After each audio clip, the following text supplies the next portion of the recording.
When you look in the mirror, the person staring back at you is not just a product of the present moment. The way you think, react, love, and fear was built long before you had words to describe any of it. Your childhood didn't just give you memories. It gave you a map of how to exist in the world. Every decision you make, every belief you hold, every relationship you struggle with carries echoes of the small child you once were, trying to make sense of a confusing universe. Imagine a child standing in a room full of adults, hearing arguments that feel too big for their tiny body to understand. They don't have logic yet, only feelings. When a parent shouts, the child doesn't think, they're stressed. The child thinks, I did something wrong. When love feels conditional, given only when they behave, smile, or achieve, the child learns a dangerous truth. Love must be earned. That simple emotional formula can last a lifetime. Psychologists call this core belief formation. Between birth and around age 7, the brain is in a constant state of absorption, a sponge that doesn't filter. This period is what developmental psychology refers to as the imprinting phase. The child's brain records everything: tone of voice, patterns of attention, even silence. Each interaction becomes a silent rule. This is how love works.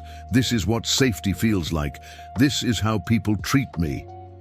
And those rules quietly shape adult behavior.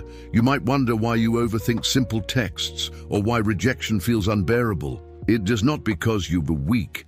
It is because your nervous system learned early on that connection equals survival.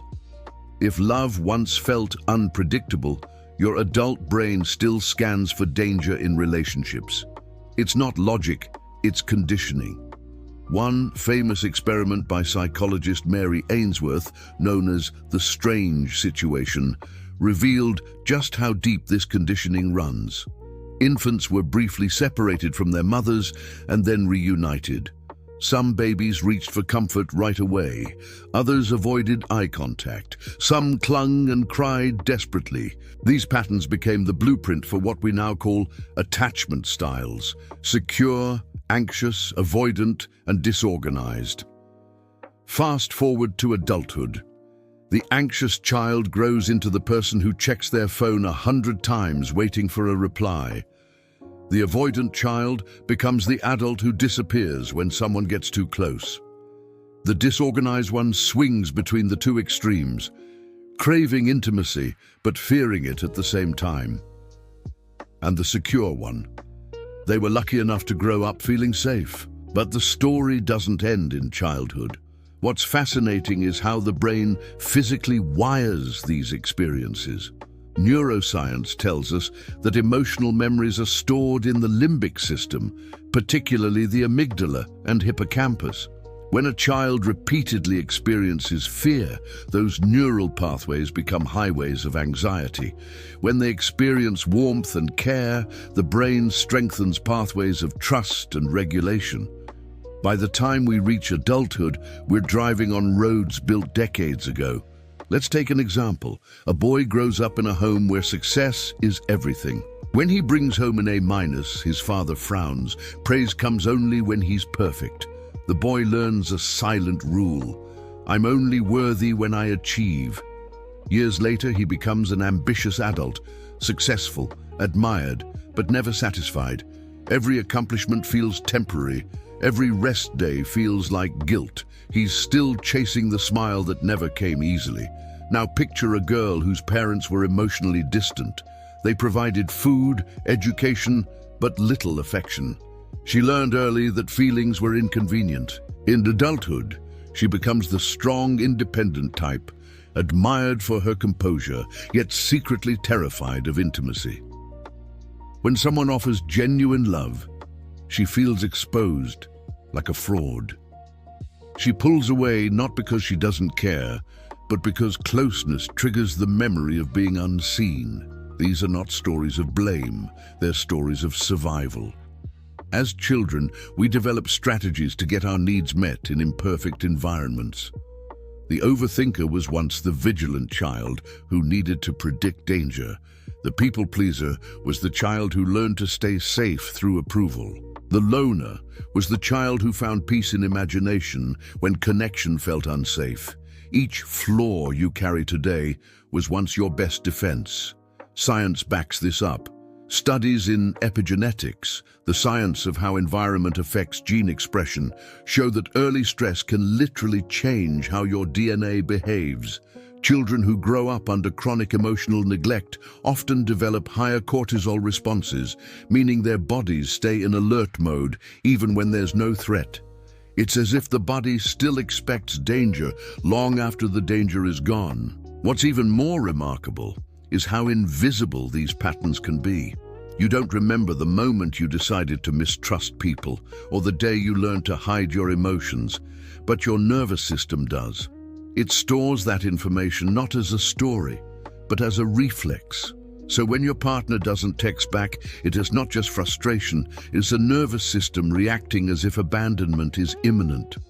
Sometimes healing begins with awareness, realizing that what feels like personality might actually be conditioning. The truth is, you are not broken, you are patterned, and patterns can be rewritten. Psychologists like Dr. Bruce Perry and Dr. Dan Siegel emphasize that the brain is plastic, meaning it can rewire throughout life. Every time you choose to pause before reacting, to breathe before assuming, or to express what you feel instead of suppressing it, you're literally reshaping neural pathways. You are teaching your brain that the world is safer now than it used to be. But change doesn't come from willpower alone, it comes from safety. Healing is not about blaming your parents or rewriting the past. It's about giving yourself what you once lacked: consistent safety, empathy, and compassion. When the adult self becomes the caregiver the child self never had, something extraordinary happens. The brain starts updating its old map. Therapists often say, you can't think your way out of trauma, you have to feel your way through it. That is because the part of the brain responsible for emotional healing, the limbic system, doesn't understand logic. It understands experience. Every time you experience genuine connection, kindness, or self-compassion, your body records new evidence that the world is not as dangerous as it once believed. One way to visualize this is to imagine your mind as a house built in childhood. Some rooms are bright and welcoming, others are locked and dusty. For years, you've lived mostly in the rooms you know: achievement, independence, control. But healing means daring to open the locked doors. Inside those rooms are emotions you once had to hide: sadness, fear, longing. When you finally open them, you don't find weakness, you find understanding. Many adults avoid those rooms because they fear what's inside. But the irony is that ignoring them doesn't make them disappear. It just keeps them running the house in secret. You might think you're choosing your partners, your habits, your reactions, but often the child in you is making the choices, trying to replay the story until it ends differently. Understanding this isn't about living in the past, it's about taking back authorship of your present. When you recognize that the fear of rejection isn't about the current situation but a childhood echo, you regain control. You shift from reacting to responding. That's where emotional freedom begins. Even the most rational minds are not exempt. Neuroscientist Antonio Damasio demonstrated that emotion is essential to decision-making. When patients lost access to emotional processing areas of the brain, they couldn't make even simple choices. Emotion isn't weakness, it's data. Childhood taught us which emotions were safe to feel and which weren't. Relearning them as adults is like reinstalling missing software. As we grow, our inner dialogue often mirrors the voices we heard most. A critical parent becomes an internal critic. A nurturing one becomes self-confidence. But here's the empowering truth: you can edit that voice. Through awareness and repetition, you can overwrite the script. Each time you choose self-kindness over self-criticism, the new voice gets louder. Perhaps the most liberating realization is that you are both the child and the parent now. You carry the wounds, but you also hold the medicine. Every small act of awareness, every time you pause to ask, what does my younger self need right now, is an act of reparenting. The human brain is astonishingly adaptive. It wants to heal. Given the right environment, neurons grow new branches, new connections, new meanings. What once was fear can become curiosity. What once was shame can transform into empathy.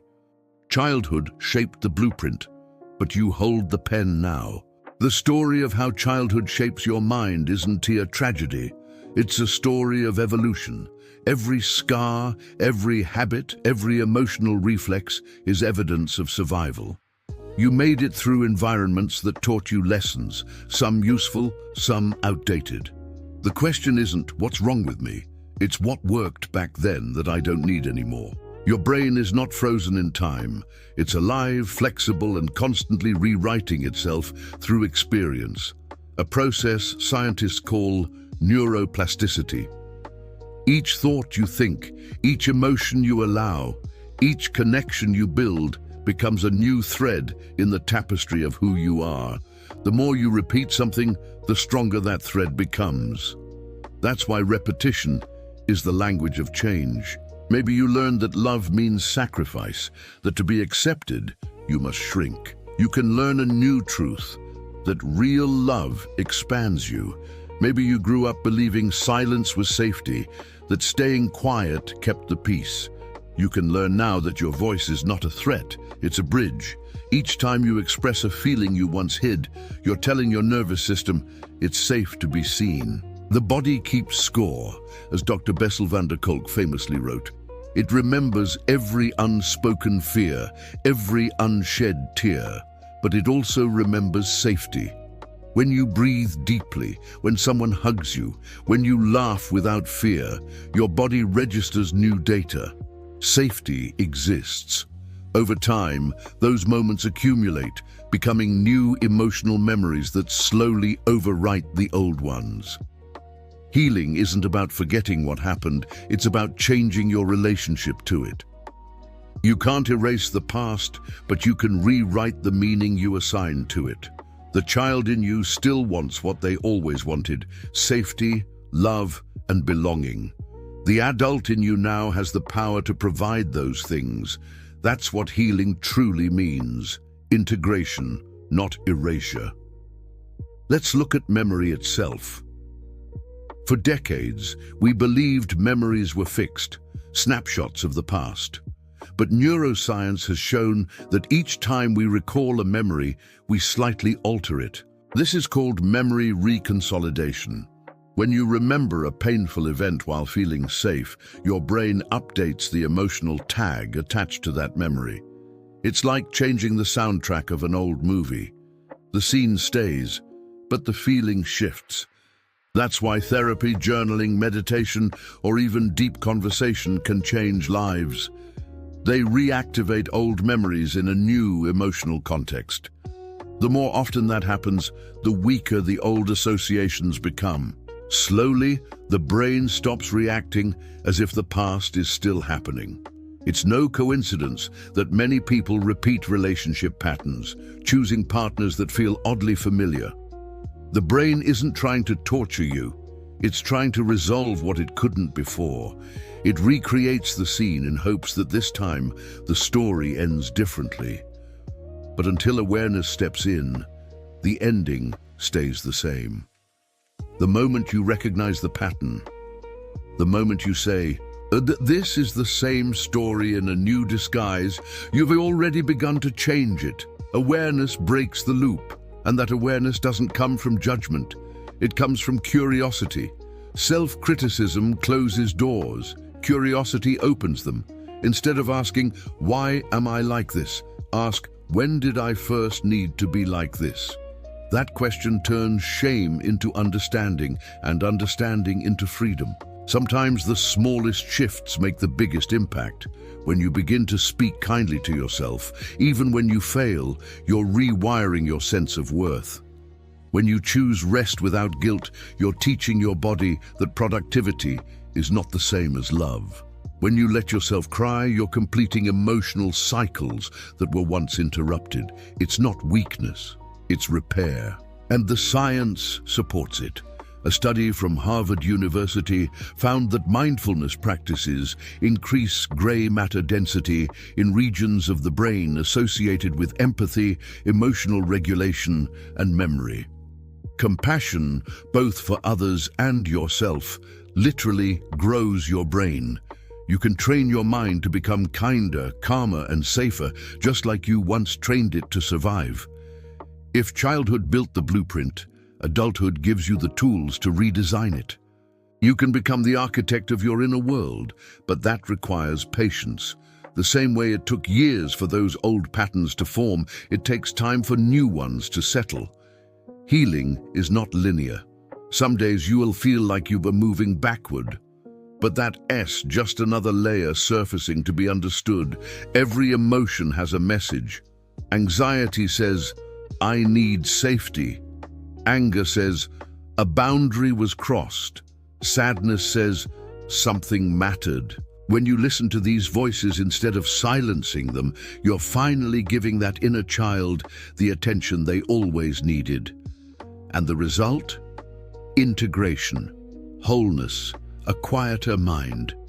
Many people fear that healing means losing who they are, but in truth, it means becoming who you were before the world told you to be someone else.